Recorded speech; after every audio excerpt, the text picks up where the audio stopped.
Okay. Good evening, ladies and gentlemen. Kindly settle down. Very warm welcome to all the viewers watching this program online.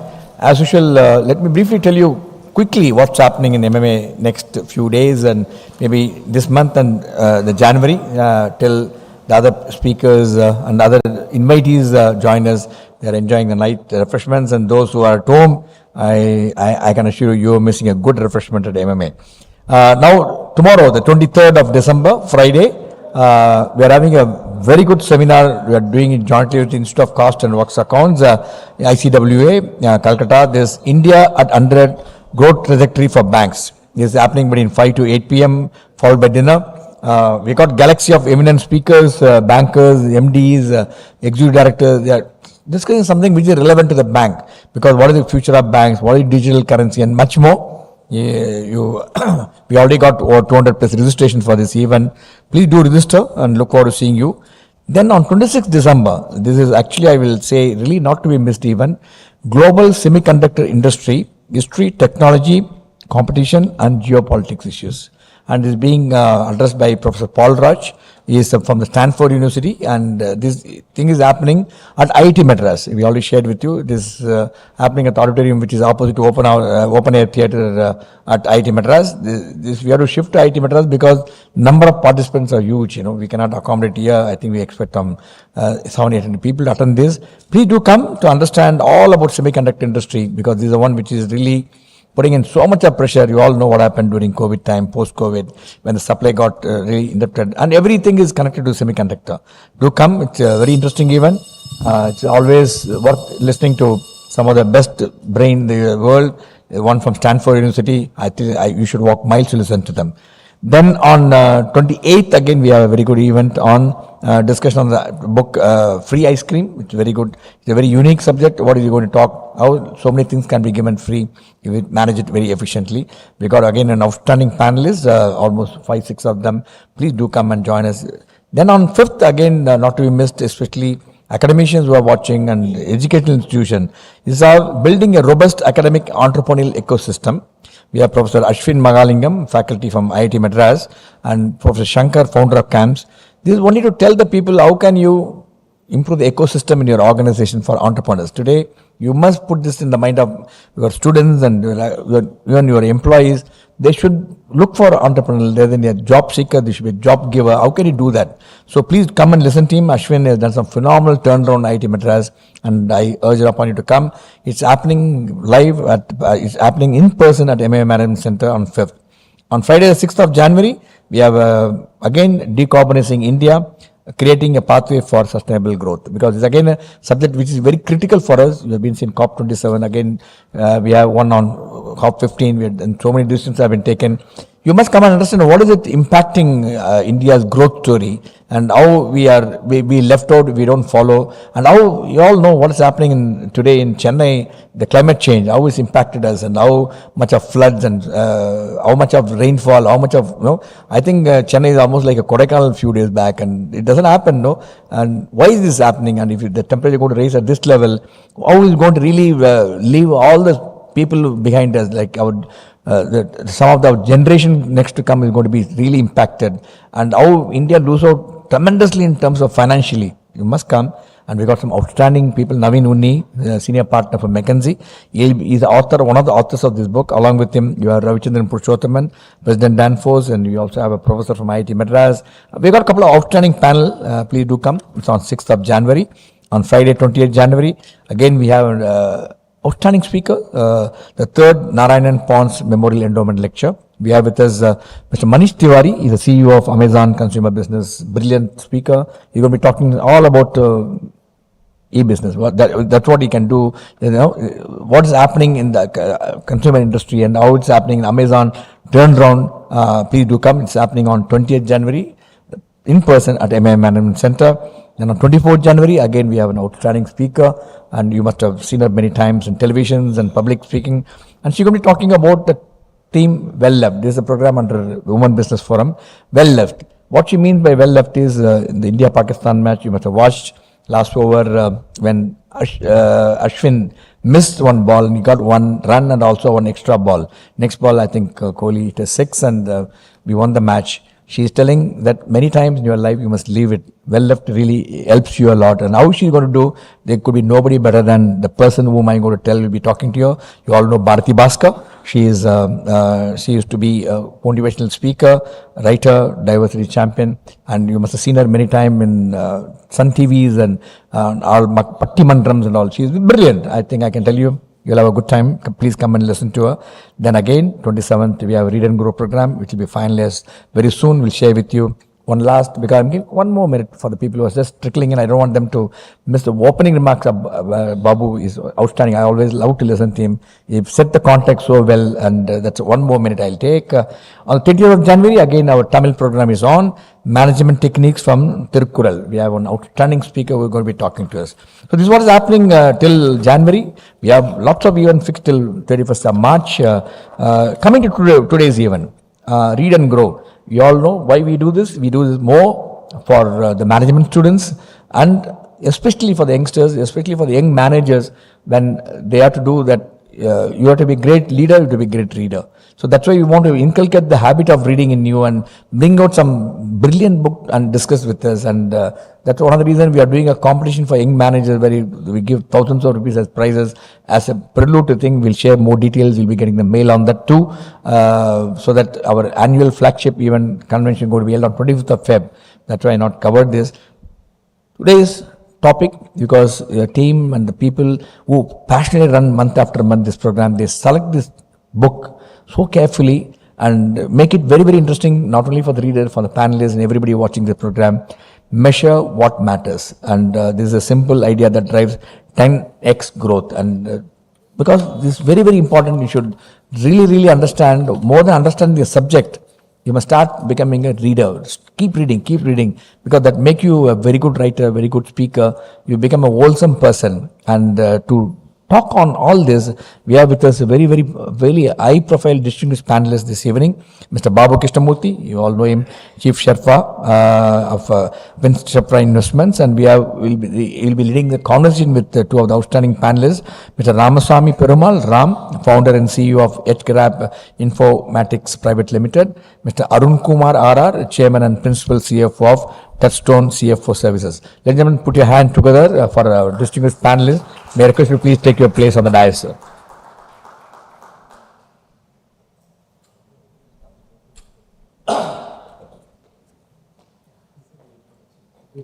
Yeah, I will.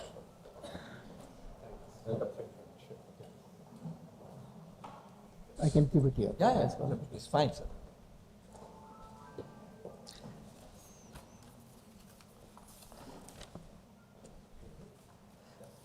Yes, a big round of applause, because I can tell you we are going to have a fascinating evening for next 1 hour. Before I hand over the session to Mr. Babu, who will be leading the conversation, you all know that the detailed profile has already been sent to you along with the invite. Let me take this opportunity to briefly tell Babu is a co-founder, Chief Sherpa of Finsherpa Investment Pvt Ltd, a boutique of wealth management services, a fellow of Institute of Chartered Account of India. Babu is over 25 years of experience in the field of financial management. Prior to starting Finsherpa, Babu has co-founded Pelican Wealth and has been associated with Allegro Capital and many companies. Apart from FinCorp, Babu is also an advisor, co-founder of revolutionary fintech startups and roundups. A passionate thought leader, a personal finance space, and Babu has authored best-selling book Unlock Secrets to a Wealthy Life, and he's the one who drives this Read and Grow, and which is successfully run. Large number of people watch this. If any of your friends and colleagues miss it, not to worry, tell them, connect them. All these are recorded, are available in our MMA YouTube channel. Very warm welcome, Babu. It's always a pleasure to come and interact with you. Then let me have the privilege of introducing another distinguished panelist for this evening, Mr. Aroon Kumar RR, is Chairman, Principal CEO of Touchstone CFO Services. He helps companies by providing the financial expertise needed to effectively allocate company resources, make better strategies, decisions, and to successfully thrive today's business world. Awarded the leadership of finance at the 15th CFO Leadership Summit as one of the top 219 and award are one of the top 100 CFOs of India's 3 years consecutively. And that requires a big round of applause. It's a great achievement, Mr. Aroon. It's a pleasure. And a trusted board advisor and extensive industry knowledge. He is a strategic leader and a team player showing particular expertise in transforming business through commercial values. A pleasure to have you with us, Aroon. And let me have the privilege of introducing our another distinguished panelist for this evening, Mr. Ramaswamy Perumal, popularly known as Ram. Ram is an entrepreneur with 25 years in finance, technology and operations. He is the founder and CEO of Informatix Pvt Ltd. He has completed his bachelor degree in commerce in University of Madras and is a rank holder. I think that requires a big round of applause. Getting a rank is really a great honor. Ram has extensive global delivery experience and consistent track record of success in setting strategy, achieving quality, productivity, customer service excellence, and directing cross-functional teams and meet the exceed objectives. Experience in setting up and managing global shared services, operations, process re-engineering, ERP, implementation, transition, and migration and quality. Why I read the entire profile of all the three? Because you should know who is the person going to be talking to you and how they are going to share their insight. Because when you listen to very knowledgeable and intellectually very sound people, I think it makes sense. That's what MMA does. Very warm welcome to you, each one of you, sir, and we are eagerly looking forward. Over to you, Mr. Babu. Thank you, Group Captain Vijay Kumar. Always a bundle of energy. Thank you so much. And thanks MMA for providing this platform. I'm a true believer that we don't need to be born intelligent, but we can grow our intelligence, and that's the way through reading. And the idea of this session is to inculcate that habit of reading and imbibing knowledge through which we can all become far more intelligent and apply that in our walks in life. So we've been doing this program month on month with Sangeeta, Sumesh and Ramprasad as my other colleagues. Every month we do it on I think the third Friday. This time because tomorrow is a long weekend and so on, and we have another program, we're doing it on Thursday. So I'm going to quickly kind of come to the topic. The common thread between all three of us is that all three of us are chartered accountants, finance professionals. And we have cumulatively about, between the three of us, 75 to 80 years of experience. So through this book, the idea is not just to reflect on the book, but also to give you a thought of what the book means to all of us through our journey professionally. That's what we're trying to do. First up, since I chose the book, obviously, question is, why did you choose this book? There are millions of books out there. What's the context of this particular book? One of the things which I have observed in all my life is that there are plenty of ideas. People, everybody has 25 beautiful ideas, and when somebody is doing something, somebody will offer another 10 ideas, right? So all of us have boundless number of ideas. But as a person, one of the things that we lack, and I believe, especially for me, is the discipline of execution. If we are able to marry great ideas with great execution, that is what great corporate or organization success is all about. And which is what Larry of Google explains as well, because they're one of the users of this. So this book talks about this concept which is called OKR, nothing but standing for objectives and key results. Those are the two parts of this, and we will explain this and we will go deeper as we dwell into what each of these elements mean and why and so on and so forth. But first up, I want to step back a little and talk about the person who wrote this book and his background and so on. So, John Doerr, and I was kind of funnily remembering that since his book talks so much about execution, how did his parents know by naming him a doer, right? So there seems to be some lucky coincidence in the name. He is called John Doerr, which is actually an executor in that sense. But jokes apart, John Doerr is among the top 100 richest people in the United States, right? And he is in the Fortune 100 of rich people. He is also a leading venture capitalist, leading partner of a firm called Kleiner Perkins, which is one of the early and very hallowed venture capital companies, not the new ones, very, very old, 30 years old.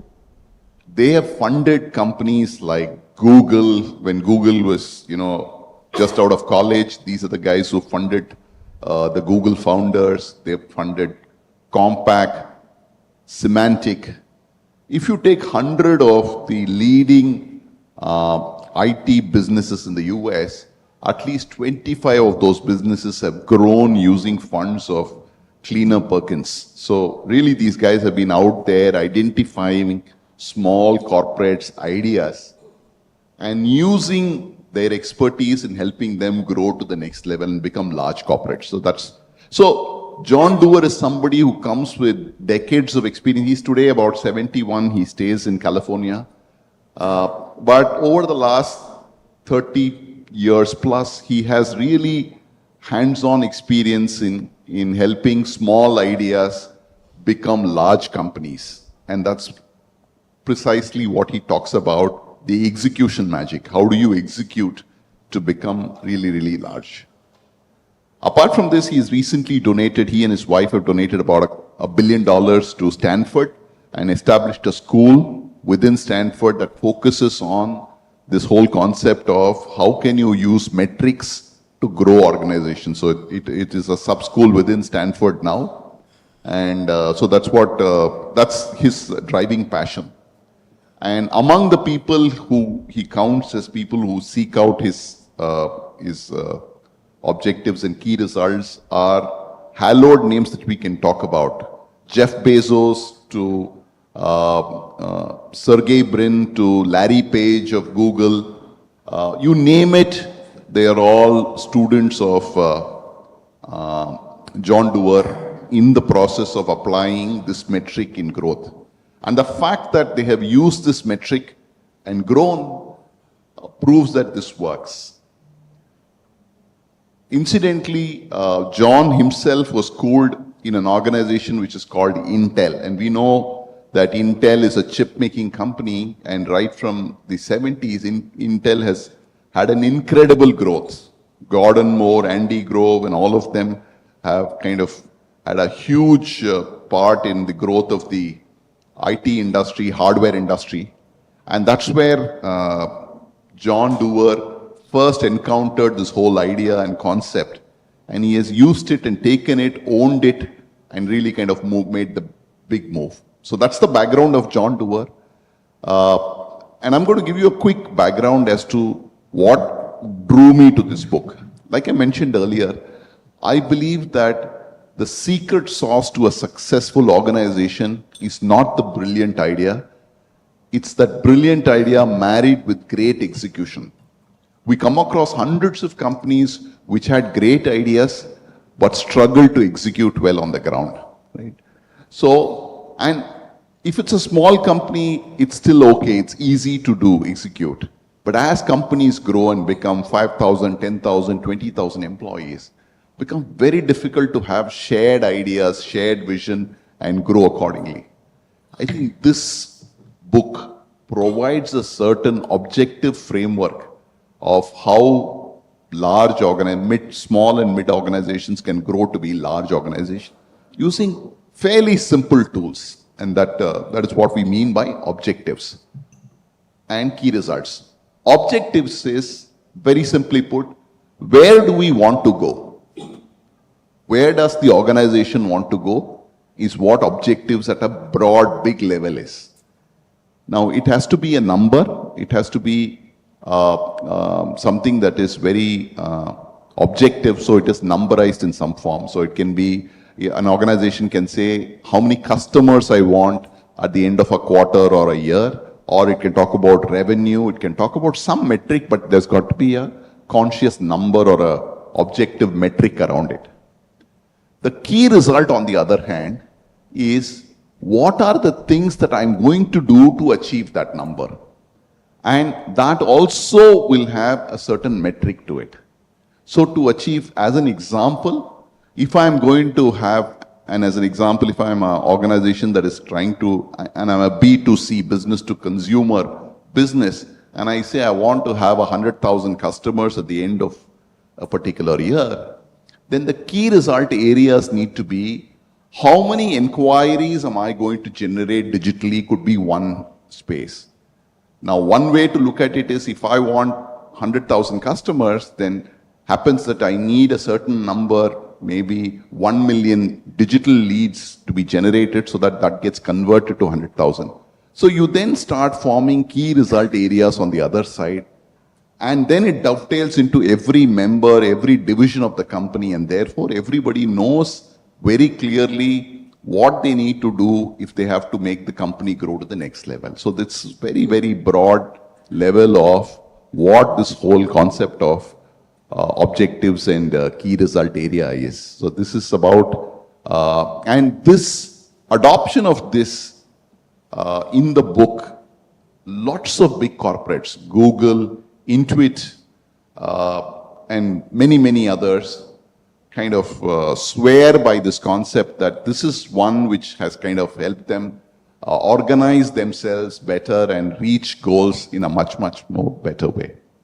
So I'm going to pause here. This is my brief kind of thoughts about why I thought this was an interesting book for many of us to read and imbibe in some sense. But I'm going to pause here because I have two very interesting panelists, and I'm going to go over to Ram first and ask Ram, what are your initial thoughts on this book, Ram? So I think, so around 10 days back, I started reading this book and started picking up in terms of the content it had and, a lot of relevance. So like what Babu mentioned, it talks about, it does not matter what you know. It is more in terms of how you execute. So that is what Andy Grove was actually in Intel, and he was the one. So he was the one who actually introduced OKRs in 1970s, and that is when John Doerr joined Intel, and he picked up this concept of OKR and then started implementing for various companies.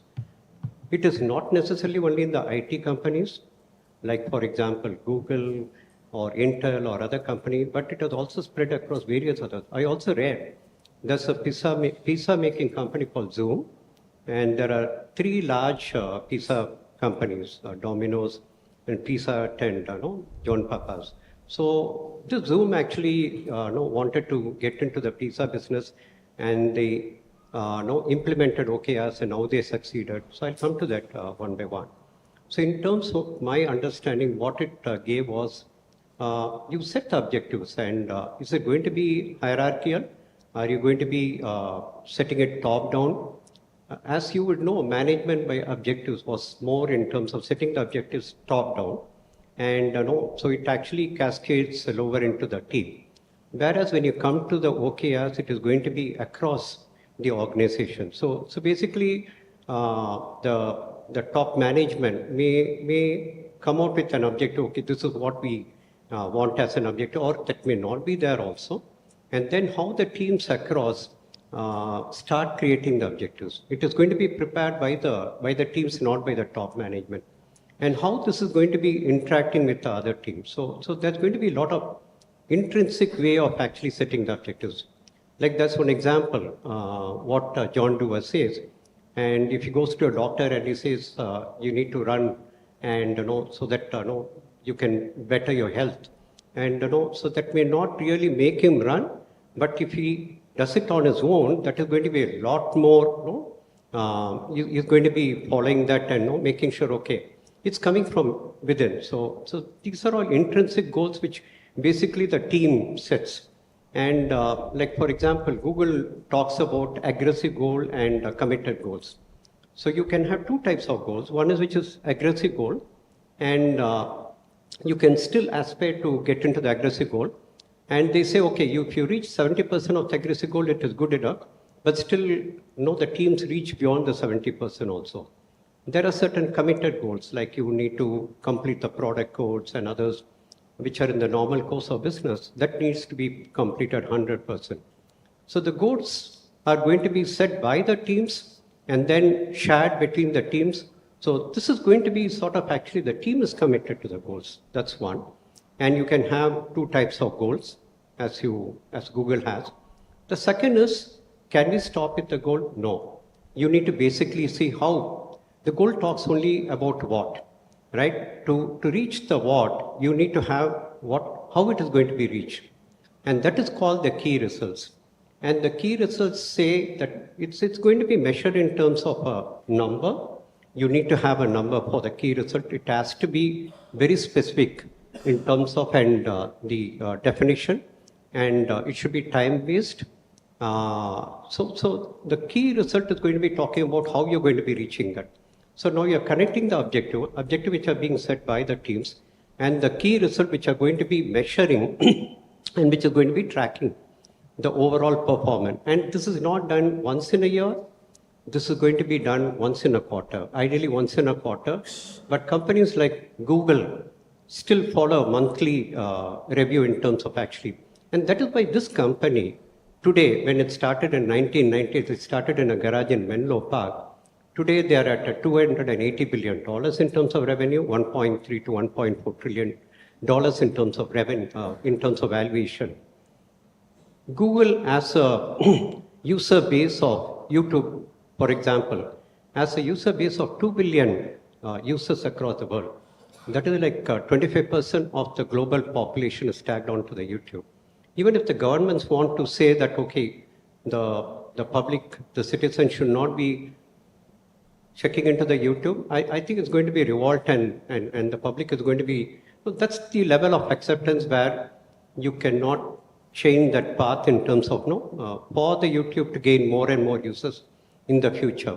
Average, I also read something like 20 hours per day, per month is what a person is tagged onto the YouTube.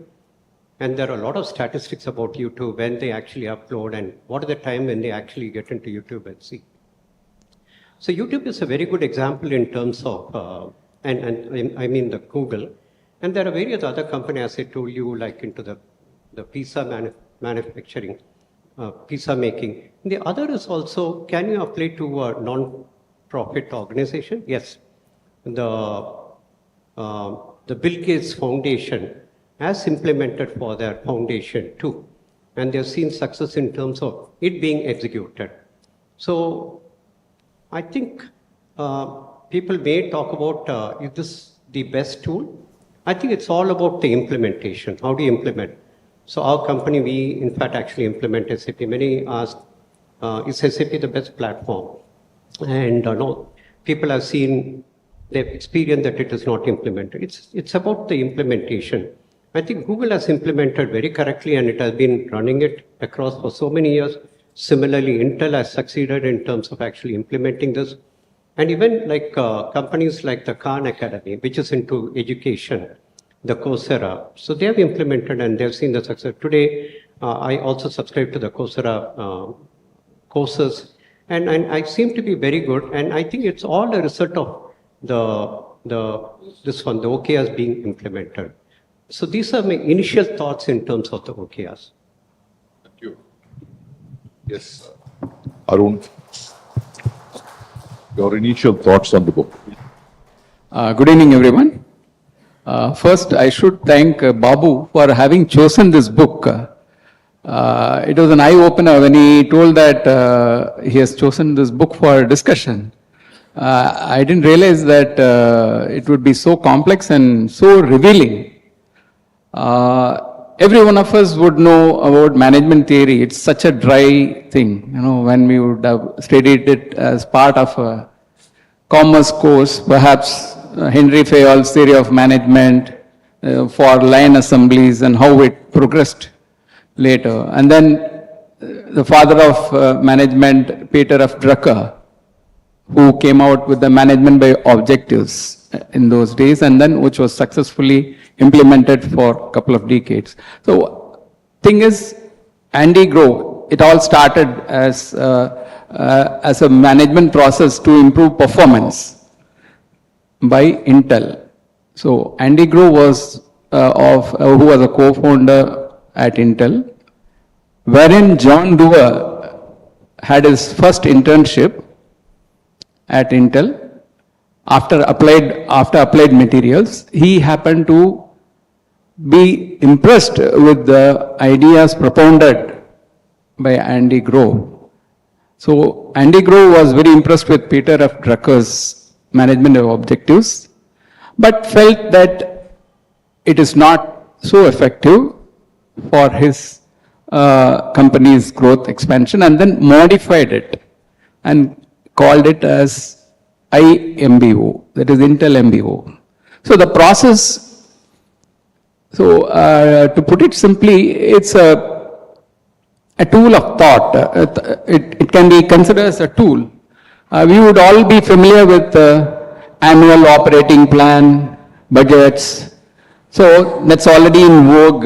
We would have seen in various stages in our companies wherever we are working. So that appears to be inadequate when you compare it with OKRs. So as expounded by John Doerr, OKR is objective and key results. So what is the objective as explained by Ram is what you want to achieve. So what you want to achieve can be, you want to be have a market share of 10% of the market says what you're looking at, or it can be something as simple as delighting the customer. So it can be a big, hairy, audacious goal. So the goal is what is derived from the mission statement primarily, and then the how part of it. So how is always the methodologies or the metrics which are important to take care of to go towards and achieve the objective. So the KR is a part of the key results. The major, though it appears to be very simple, it's mind-boggling on the execution and the implementation part that, as Ram had told, it is based on from teamwork. So normally in our work life, you would see that most of the objectives and mission statements come top down. So they are forced down.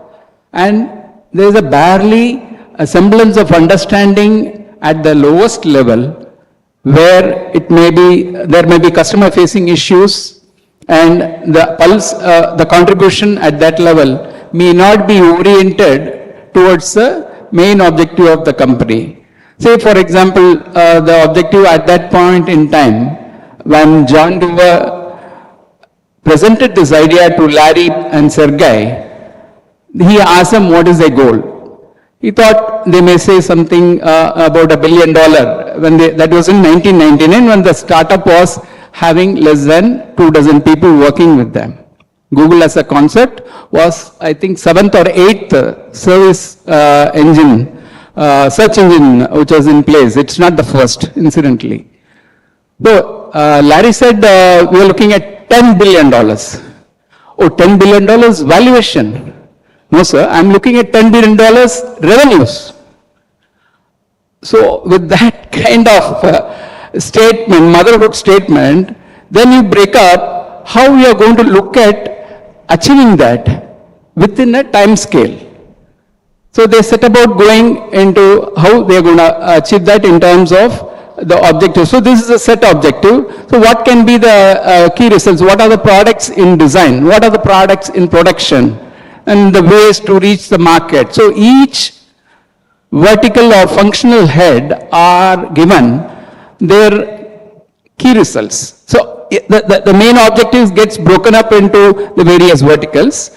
The main key difference here is it is immediately cascaded down to the lowest level, and the person who is going to execute it is taken into confidence even if required to amend the objective, as also to determine what are the metrics that are required to achieve the objective of that particular function. So thing is, it is kind of we flatten the organizational structure by doing the cascading. So instead of having 7 layers, you end up with just 3 layers. That's how Google functioned at that point in time. So you can imagine the impact when you have multi-geography firms. For example, Intuit, which is operating globally, they have an office in India also, where there is a 14 or 16-hour time difference. So they may think that corporate office, those guys, I don't know what they're doing. And those chaps will say, branch, I don't know what India operations is taking care of. So there will always be a disconnect.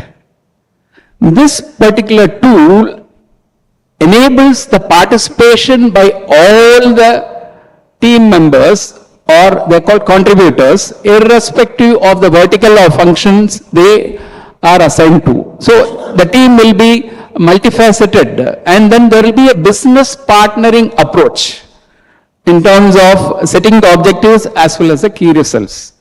So once this is done, unlike the management objectives, which was functioning successfully for several decades, failed to provide results because it has become hierarchical and it has become top driven. So this brought in the change wherein the reporting structure was was brought down and made concise and thin. It means the agility, as many of you from IT would know, today agility is the most talked about.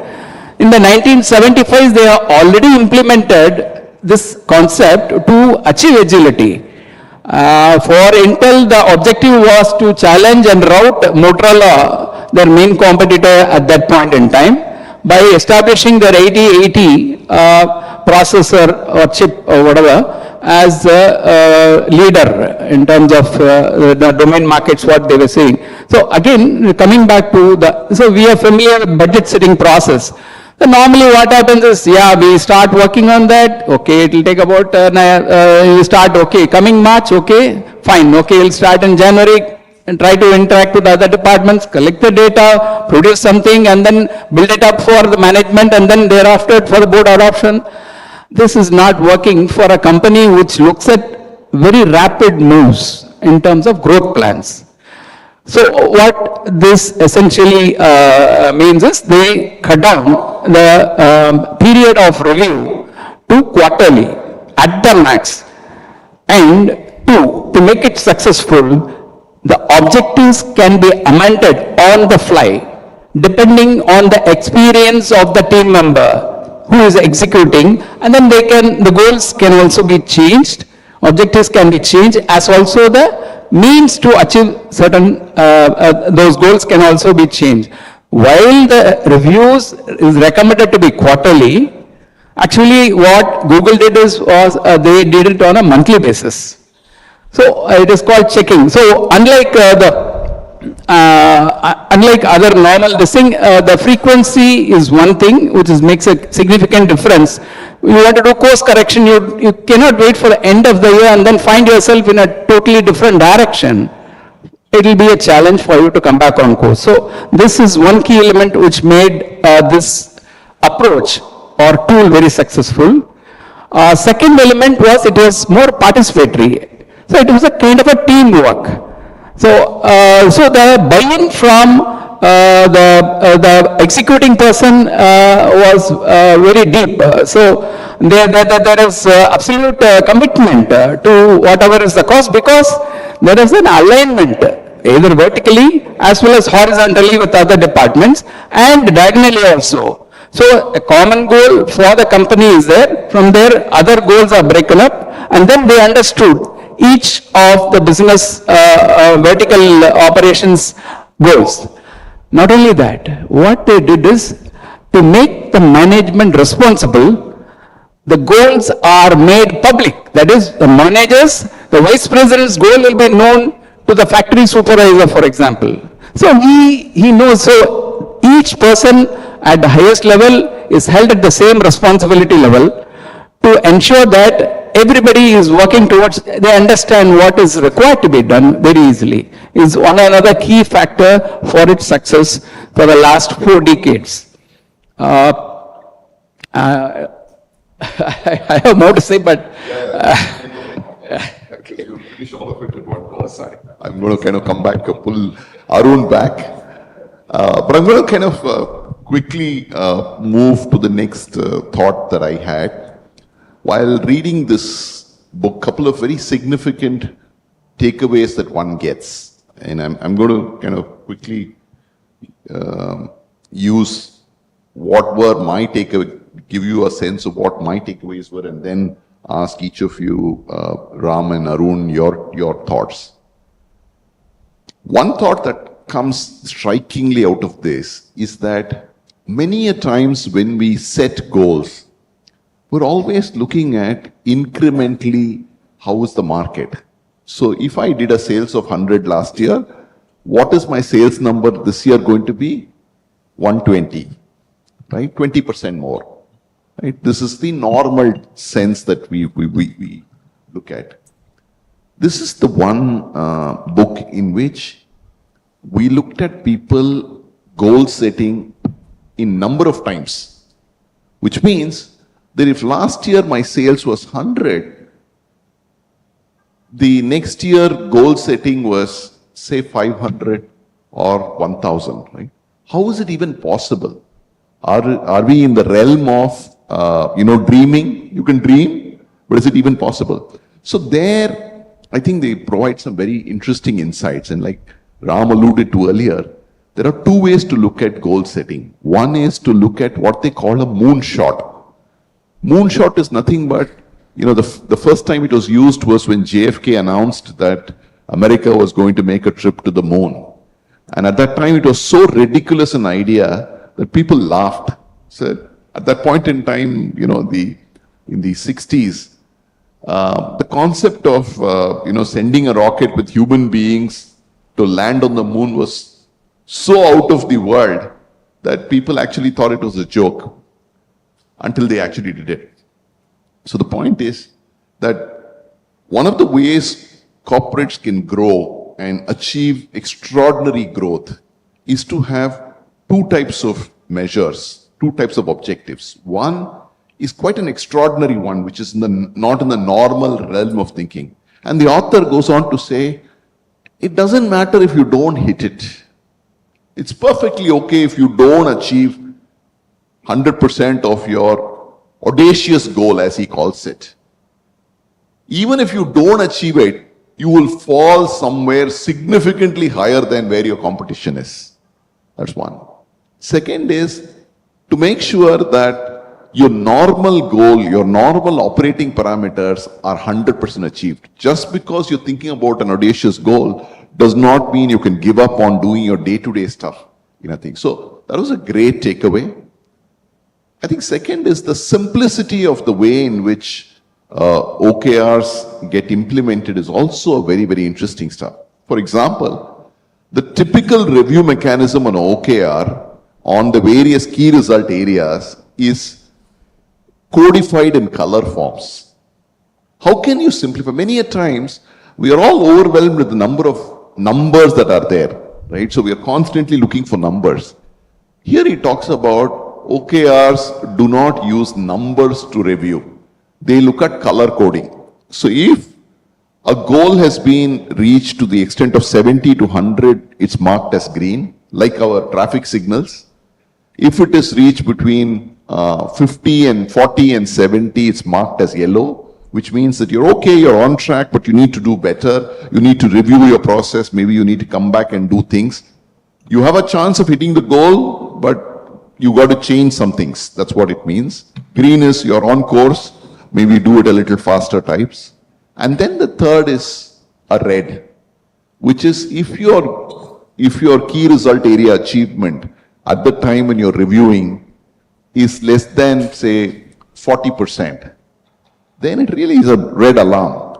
It goes to show that there's something wrong, either with the way you're approaching this, either with the process, the idea, the measure, something is wrong. So go back, revisit it, pick up that, kind of come back with a change. That's what this means. And all this is achieved through a color code. How easy it is to look at a color code rather than trying to figure out numbers. So I thought the simplicity of the idea stood out for me in terms of putting this to implementation.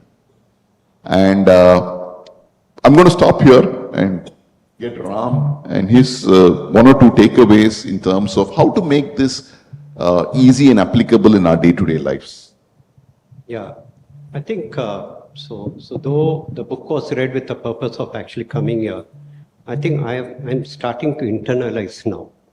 And the other part which we are not covered is the CFR, which is like a twin sister of the OKR. OKR stands for objective and the key result. Whereas you also have something called CFR. It's coupled together with the OKRs. And what is CFR? CFR is conversation between the manager and the contributor, vice versa, two-way conversation. And F stands for feedback. Feedback again, the contributor can give feedback to the manager can give feedback to the contributor, and the recognition. And how is this going to happen? It's not going to be hand. So we spoke about the OKR is going to be more like a quarterly or a monthly. So the CFR is also going to be a continuous process, continuous program. So which means you don't have to wait till the end of the year for annual performance review. I worked in larger companies and my teams are very large, and the HR would tell that you need to have a bell curve and stack ranking and all those. So even if it is a good performer, I'll have to, bad performer, good performer, I'll have to bring that under. I need to make sure that I don't have a right-tailed curve or a left-tailed curve. I definitely need to bring it as a bell curve. And that is what we have been taught in terms of you need to have an annual review mechanism and you need to have a bell curve. And so that's what we have been taught. But this book goes against it. It talks about continuous. And this is something like a forward thinking. You basically help the contributor, the team, how to basically improve and actually go forward. In fact, you would note that the OKR is not tied to compensation and rewards. So bonus and salaries are not tied to OKRs also. Though there are goals and objectives and the key results, it is not. It is also being measured. And Google says when it comes to the compensation rewards, the OKR is completely erased. It is not even brought in. Because constantly you're going to be coaching and the manager keeps conversing with the team to understand what the team wants and basically help them get to reach that. That is going to be a lot more productive than actually, waiting till the end of the year and actually, giving a performance review. I think this is a very key takeaway. And so I started my company 5 years back, and we are a small team of around 40 people. And we aspire to grow. And one of the things is tomorrow we have our annual day for our company, and this is what I'm going to be announcing them. And my first OKR is going to be in terms of when I'm going to be implementing. The objective is going to be implementing OKR and going to be writing the key results for that to make sure, unless we put that into a document and then start working on that, it's not going to happen. Second is OKR can be applied on a personal front also. If you want to change your job, you can apply OKR. You can take a OKR as an objective which says, I want to change my job in a period of, say, 1 year. And then the key results would be what you need to prepare to get to that level. And the key results would have to be quantified by a number. So that way, you can actually take it for your personal requirement. You can start implementing, or you want to buy a house property. Then you can actually write a OKR saying the objective is to buy a property, say, within 6 months. If you have to buy a property within 6 months, then I need to basically save so much amount. 50% of my savings should get into my bank account, and what else? I should probably look at additional income in terms of working in the evening or something like that to meet out to that purchase. Of course, in the past, our parents would say, okay, so you buy a house, somehow you will definitely make it for it. I think subconsciously you have been buying something, and then somehow this OKR has been working within us in terms of, okay, we are going to be buying a house and this is what we do. But I think you can put it into a document, and that is going to be a lot more scientific. And we have seen the success of, say, Intel and Google. What better example you would want to have? So people may talk about whether this could be implemented or not. I see Google is a good example and how they are actually growing. Even now when we actually see a lot of layoffs in the Bay Area, and so we did not see any news from Google in terms of the. So so this is one of the key takeaway, which is going to be executing and implementing for our own company. And the CFRs, I think it's given a completely different idea in terms of how, of course, I think the smaller the team and then growing it into a larger team.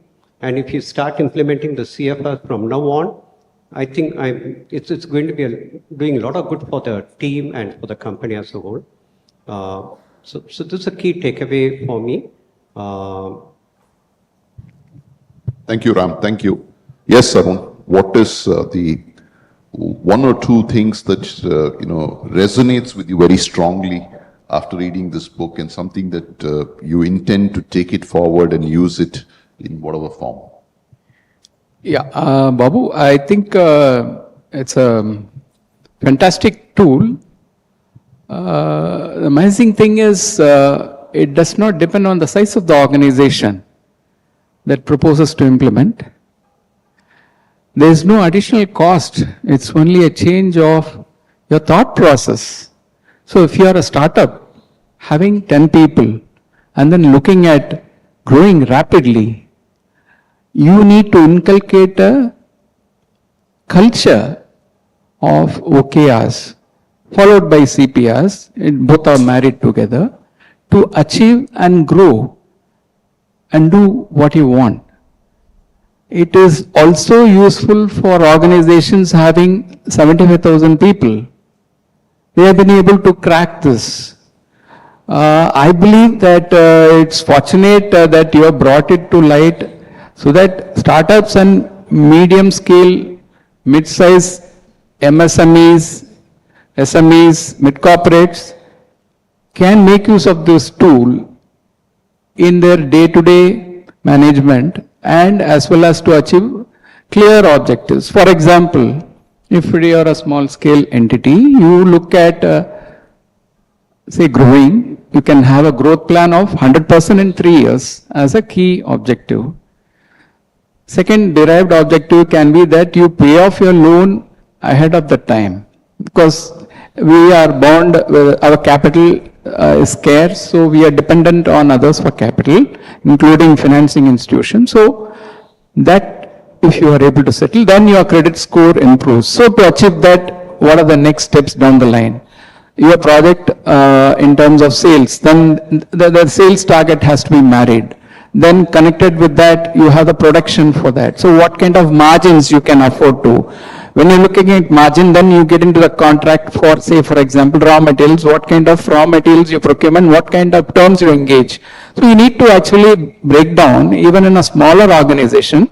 And then it is also easier to get this going in a smaller organization. Though the word acronym sounds, alien, it is absolutely very, very common sense way of thinking to manage your business and grow your business to achieve what you want. So the OKRs again coming, so on even a smaller setup, it is possible with a startup which is based on technology can do, you use this very rapidly to grow very rapidly as well as to fail. Because it's not that failure is not, should not be treated as something which has to be about. It is meant to capture the failures. As Babu said, you had 3 color codings. So the color codings basically are derived from the achievement of the percentage of achievement for the metrics chosen, or the how to achieve the, so those metrics will be very, very, I would say, very aggressive. Because it brings in the entrepreneurial spirit into the objective itself, and then it gives clarity to down the line. The sales guy knows, okay, this is where we are. It may be, normally the goals which are chosen will be impossible type goals once you attempt it. In the process, there are 4 elements in the OKR. One is priorities and goal setting. So again, metrics. So measure. To measure what matters. The topic is again coming back to picture, because wrong goal setting will lead to disasters. A prime example which is quoted is Wells Fargo's failure incentivizing the managers to open up accounts, so that they went ahead and then used their relatives to open multiple accounts, and then 5,000 people had to be sacked. For the simple reason that the management set a wrong objective. So here the objective setting is very, very clear. So we cannot afford to have such objectives. One, if we are setting something in that direction, then since the team is involved, if the goals and objectives are transparent across, it will be, flagging will be happening once a quarterly meeting happens. Okay, this is not where, this is where we are supposed to lead, because we are not going to go the ultimate this thing if you are going in this path. So the feedback mechanism is very fast. So next is the alignment. So cross-functional alignment is a key element or characteristic of OKR. Alignment across vertical as well as the horizontal. So the partners, the finance person has, say, CFO has reporting of 10 people. Some of his key members will be a partner in another team, work with along with the marketing, work along with the IT to understand the issues which are happening there, and simultaneously there will be an understanding of that department. So the cross-functional walls actually come down. So productivity is enhanced is the second key element. Third would be to clearly bring in accountability. So once we have these figures and then it is agreed upon, the accountability factor is very high. So as Babu had mentioned earlier, you will have the green and the yellow and the red. Somebody is in the red, they need to they will be answerable very quickly, and then they need to look at the causes for correcting, or they need to take a call on the person, which may be, relieving from the this thing assignment or reassigning as the case may be. Again, these codings are happening only when considered as a team. It's not only the individuals. Suppose as a team, they are able to have green, and then one of the subunits of those are in red, it doesn't matter. So that gets, as a team approach, if they are able to achieve, then that is the key element rather than the individual's thing. Now, again, when you diverse the compensation from these objectives, the stress is removed. Because then as we found that, objectives and incentives both go in the wrong direction. For the same example as Wells Fargo, money has also been spent, people have been incentivized, and then it's all for a waste. So then Wells Fargo lost its status. So that will not happen in this case, because the OKRs are diverse from the compensation. And as we all know, annual performance review, when it is happening, first point is the bell curve fitment. Okay, somebody is going to get pushed out. Somebody is going to, only one person can get, whereas two people would have performed. It would have been a difficult choice I have faced in my work experience over the last 3 decades, especially when this was brought in, because it was not there 2 decades back. It was brought in 2 decades, fitment of the curve, all that was brought in, and then the compensation. So it was so disappointing that, you have discounted, demotivated employees, but you will still be paying them. Forget about the jump, but the base cost is always there. So you lose out, the company loses out on that. So to remove that, what they have done is they have made it as a CPR, continuous performance review, with the help of conversations, which is a 360 degrees. It's both ways. So I tell the manager, you are not being able to provide me these resources, I have not been able to achieve this. Even it may be a small thing as a laptop or a hard disk, or it may be that market access, appointment of new agency, for generating new funnel of customers. It could be that. So that 360 degrees gives a chance for the manager also to course correct, as also a manager acts as a supportive, because this reviews will be minimum quarterly and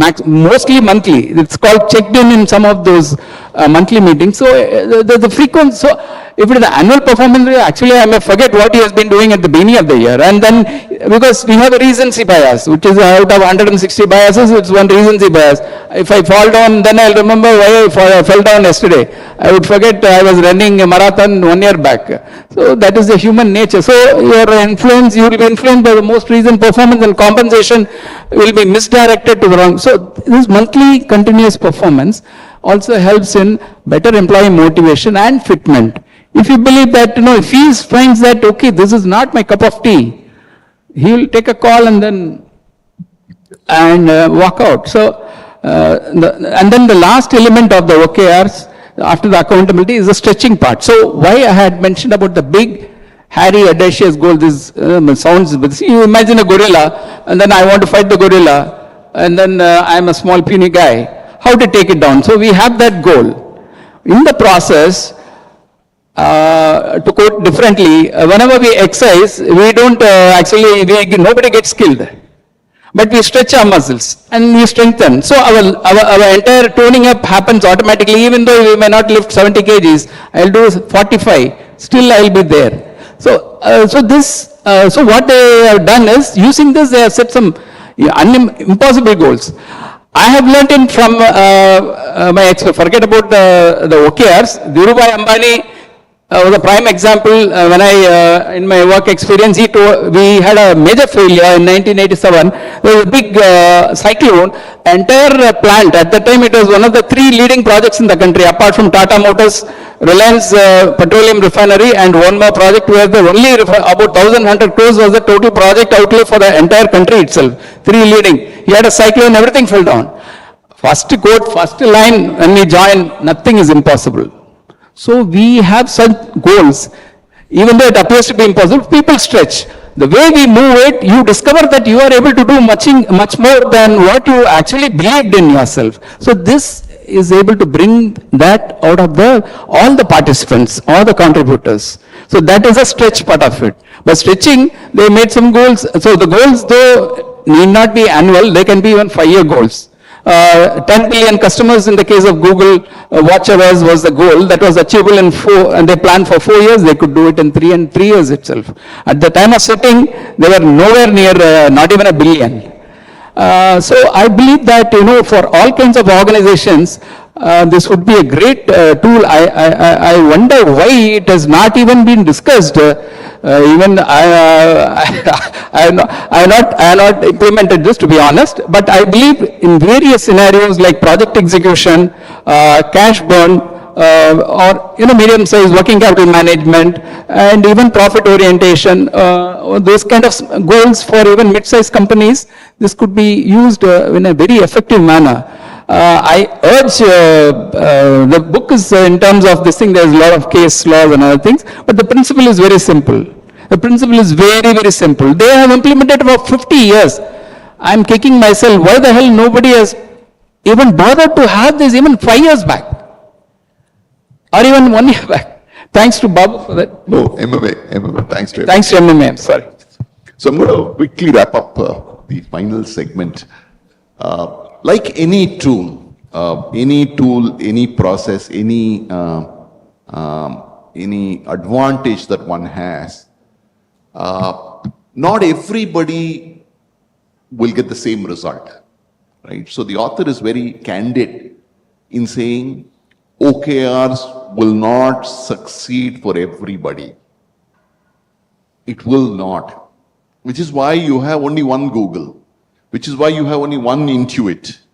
You have only one person. Everybody knows it, right? But to use the tool like a hammer and a chisel and create a masterpiece, there is something more than just applying it.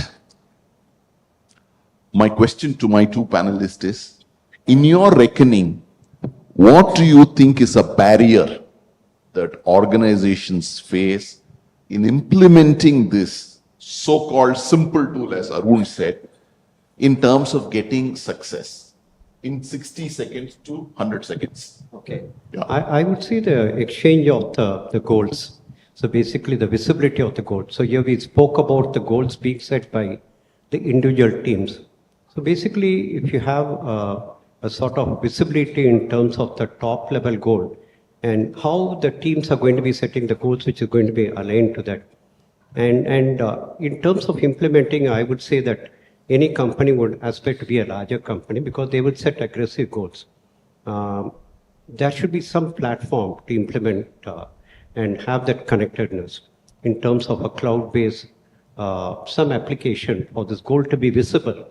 And so the peers would be able to see what are the other related teams' goals and objectives and how the KRS are functioning. So I would say a very important one would be a platform to implement and tone from the top in terms of having this. So visibility becomes brings greater accountability, and that's the kind of barrier many a case. Thank you. Yes, Aroon, your 60 seconds starts now. Yeah. Yeah, I will stick to that. Okay. First would be the cultural issue. It's a question of belief. It's a question of culture. So if you are going to bring in and institutionalize this, you need to check out who are going to travel with you in the bus. Are they willing to take it? It may be a topmost management. You may need to take a call as to the continuance or otherwise of those who are going to do this. Without that, there will be chaos. There will be totally a stressed environment, and then achievement will be probably will not be happening. Second would be in terms of infrastructure requirements would be that some form of systems, and these days that is not a great challenge provided we are willing to have it done. You have Zoho, which is a very affordable, and then they have a suite of tools which can be chosen. We can mix and match and then do it. But main thing is the culture and the behavioral this thing. Also, I again reiterate that it can be very successful for a small organization, and then you do the cultural part of it and goal setting.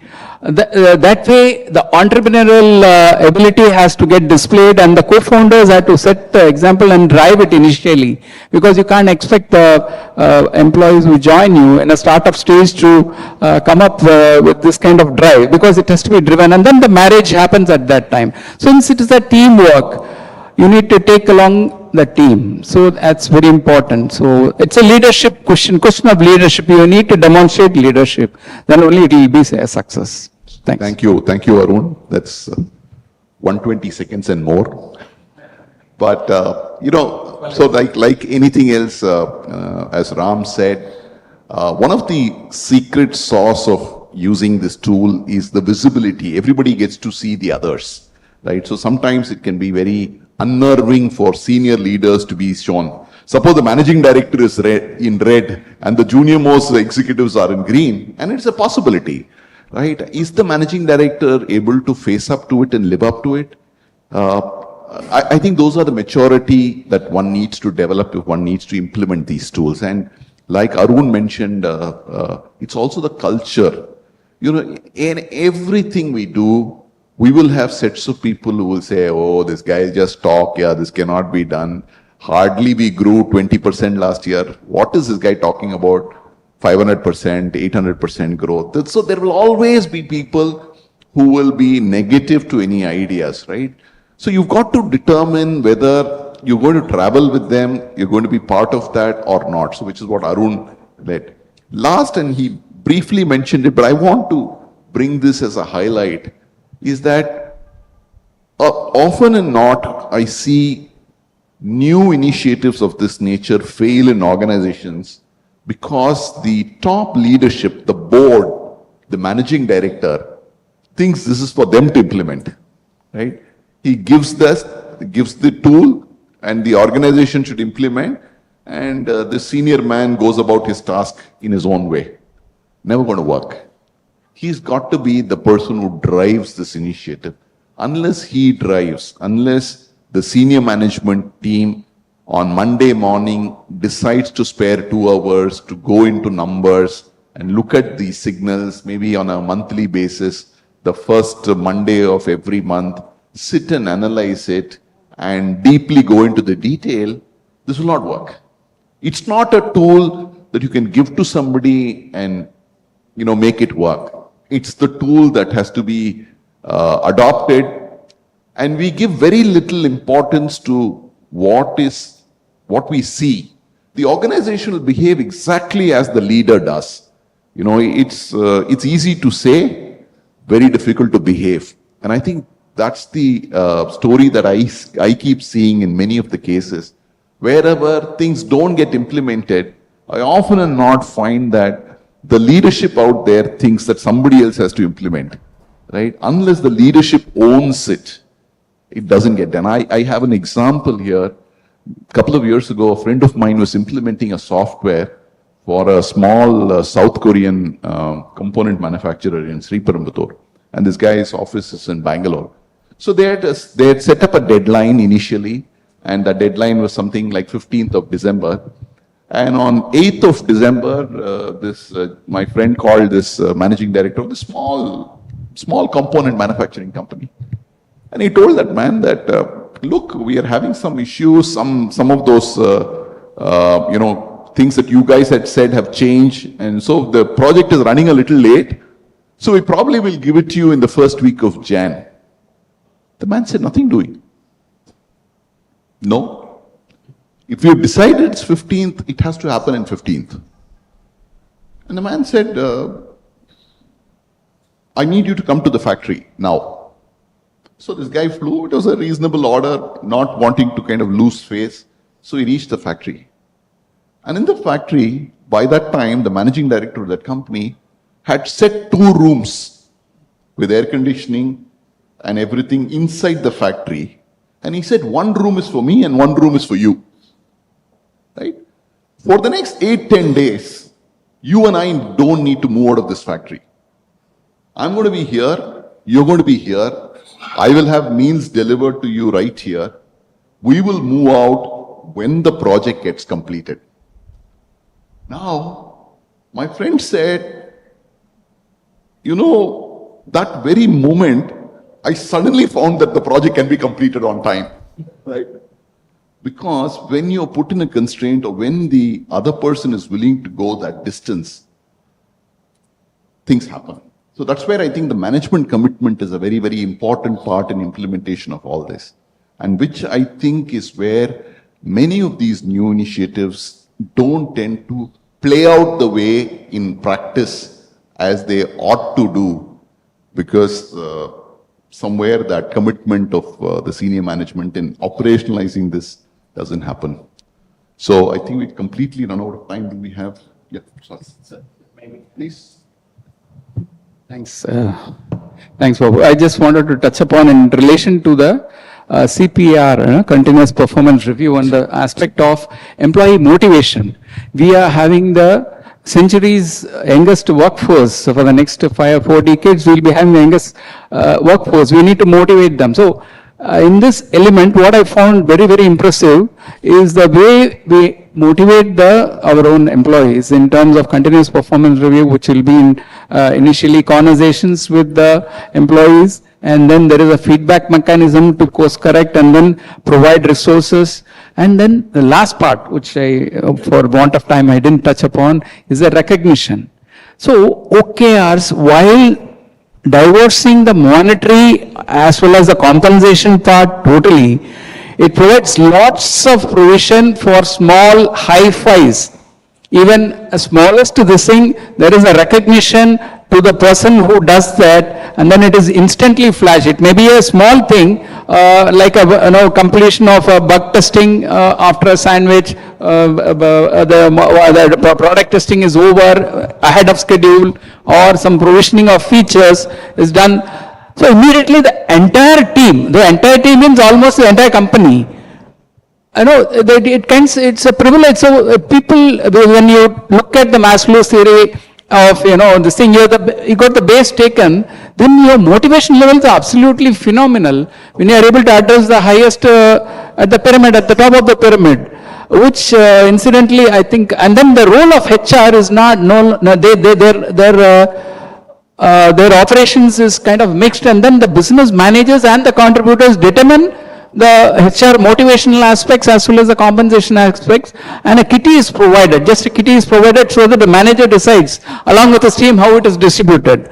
So so I found that to be very amazing and very motivating, and since we have a very young workforce across for the next decades, I believe it will be a great tool if you are able to make it happen in whatever walks of life, and I propose to do it with my clients. Thanks. That's what I want to share. Sorry. No, not at all. Absolutely. Your passion is shining through. Thank you, panelists. I think they deserve a very big round of applause for that. Yeah. I can say that it has been a treatise on OKR, a very, very complex subject. To get it covered within about 70-75 minutes time but I think they did a decent job because of their vast experience in the field. We have about over 220 viewers watching this program online. We also have some questions online. Is there anyone who wants to ask them a question? We have time for maybe just 1 or 2 questions today, since we are already past 7:15. Is there anyone in the audience who wants to ask a question to the panelists about the OKRs, or about whatever, about the book, what has been discussed? Anyone? Okay, if they are not, yes, please go ahead, sir. Yeah, Ram's idea of CFR looks to be very good, because team, like Babu shared was how that Sri Perumal project did not go well. Had that CFR like conversation, feedback, and every day I share my experience. Every day we used to have a 10-minute stand-up meeting. We always start the day with what is the objective all the team is working for. So once are we on the path? What happened? What we did yesterday? What are all the activities that led for moving forward? And what are all the roadblocks or whatever? What are you going to do today? So had that done every day. You talk with the key team members and who did what yesterday and what they are going to do every the day on that day. Then last minute tension would not have happened. Yeah, that is, CFR is a good idea. Yeah, I agree. Thank you, sir, for that observation. Since there are no questions from the audience, I'll just take maybe just one question, which has come from a student, Raghuram from Pondicherry. He wants to know, sir, in terms of OKR, how do we differentiate between outcomes and output? Any of you can choose to answer this. Can you please? How do you differentiate between outcomes and output? See, this is only my thought, is that output is a measure that you want to reach. Outcomes are the ways in which you're going to kind of make it happen, right? Very similar in concept to what your objectives and key results are in some form or fashion. So you can kind of fit it into this equation things. So let's say in the example that I had earlier stated, that I want to reach 1 million clients. That's my output that I'm looking at. What are my outcomes that I am going to do to make that happen? So my initiatives on digital media, my initiatives on various other accounts of how I'm going to make that number happen is the way. So output and outcomes could be a different way of looking at objectives and key results. That's how I would have a different thought. It's basically the task which is related to the output, and outcome is going to be the number of users which is going to be added in the case of the Google. So what is it required? And I would sort of actually connect outcome to the objective and the output to the key results. Yeah. Great. So maybe we'll just have one more question and I'll pose it to Mr. Aroon. So what are the possible challenges that an organization could face in identifying the OKRs? Challenges are many. You need to start with a whiteboard and think afresh deeply, and then spend, the entire team has to spend at least 6 hours debating as to what, you may have 100 objectives. We need to do brainstorming, gather all the ideas, and then evaluate each of them in conjunction with each of the contributor, and then drive down. Then we will understand clearly which will be the most important outcome for that entity, and then there the leadership also matters. So the drivers, then once determine, it may come down to just 5 out of 100 initially, because each person will be thinking this is what is the most important, and then we get a direction. So somebody may want to go to Tirupati, somebody may want to go to Bangalore. So we say, no, all of us, we need to meet at Chennai. So let everybody come to Chennai. Simple, I'm trying to be very, so that would be, and then followed the metrics, again, measure what matters. Yeah. That is a title, but we are not talking about the title, we have gone into that. But what they are specifying is to achieve, for example, as he said, 1 million customers is what I am looking at. To achieve that, there are various ways or various things which need to be completed. So those becomes a key result. Earlier we have key performance indicators, Right. then key result areas. Those happened on a one-to-one basis with that particular, say, sub-function. Whereas this will be on a company scale. Again, the visibility of each person, visibility of the vice president's goal will be transparent to everybody. Visibility of the assistant manager's goal will also be transparent to everybody. What he has done at the end of the month, where he is, everybody knows. And then wherever there is a red flag, in terms of somebody is not able to do the same, because we work as a team, we will know where, what should be plugged at what point in time, and the corrective action, it will be an innovation that will happen, not an iterative. Because you come up with ideas at that time, when you have the pressure, you come up with ideas. So, those are the solution part. I hope, again, overstepped my... Small example, they give, the book talks about an example of saying, when YouTube was in its initial phase, one of the key result objectives that they set for YouTube was how many seconds does the viewer watch the video. This was because in their mind, this shows the interest of YouTube, how YouTube is interesting to the viewer. If I can double the time, instead of say 25 seconds, if I can make him stay for 45 seconds watching the video, then automatically I know 10 times more people will come on the platform. So they, instead of doing number of people visiting the platform, they used the objective of what's the watch time each viewer is. And they said, let's look at this quarter, let's see how we can make people stay more on the video, which means I have to increase the quality of output, the way, the quickness with which the video gets loaded. So many parameters need to be touched to make this happen. So it's not always what is apparent. So like Aroon said, you need to go deeper. And sometimes the not so apparent issue is what you need to take it as your objective. Great. In terms of, you was talking about the YouTube, in terms of the time you watch, and the longer video is what the YouTube, the owners wanted the viewers to view. And they were discussing on the other side, the conflict was from the Chrome side, they wanted number of clicks. But on the YouTube side, they wanted a person to be watching a video for longer. How do they do it? Because only when you actually watch it for longer, you can have more ads, Yeah. and the ads can generate revenue. To do this, actually between two options, when you, as a user, go and actually try to get a video, they have written a program in such a way that you get the longer video. So that is what has been written in the book. So basically they've gone back to, basically to make sure that you get the longer video. That's a 1 minute video and a 5 minute video to tie a bow tie. It will actually take you to a 5 minute, this one. And the other is in terms of the challenges. I know it's getting late, but I thought I would add. There may be challenges. People may think, how do I set the goal, and how do the different teams which can set the goal?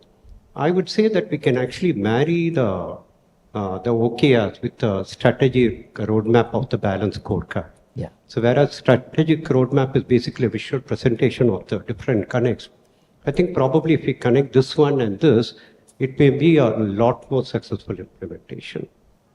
Great, sir.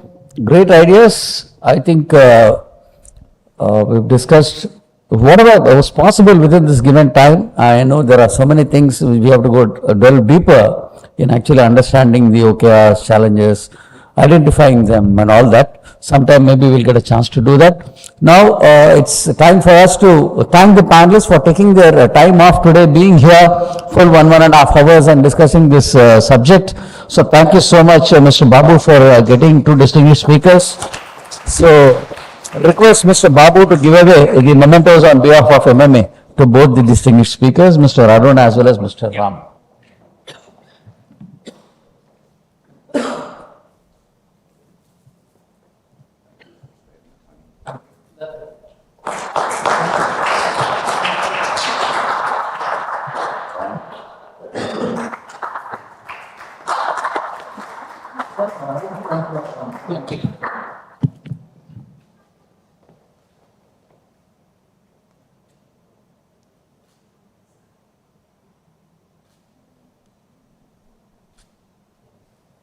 But I have a very selfish interest in doing this because it forces you to read deep. And hopefully, you take back a lot more ideas than this. So, while I love to share, but there's a more selfish motive in reading books. Thank you. Thank you, students, for making it. I'm sure you've also gone wiser today, going back, learning a new topic. Thank you so much, all of you, for joining us this evening. Get back home safe until we meet again next. Good night. I really enjoyed it.